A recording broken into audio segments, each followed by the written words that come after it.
हाँ 4 पॉइंट्स। और ये पूची का फाइनल मैच किंगस्टन स्कूल और राइस स्कूल के दरमियान है। माशाल्लाह।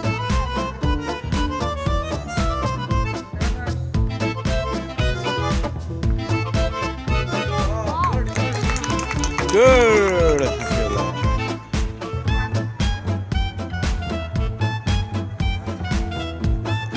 और ये आखिरी मिनट है पूची मैच का, फाइनल मैच का।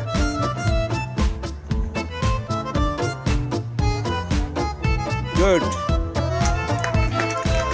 Excellent excellent excellent, good. अभी एक सेकंड, हाँ स्कोर क्या है? किंगस्टन 4 राइस 3 और किंगस्टन इज द विनर। और ये किंगस्टन स्कूल ने जीता।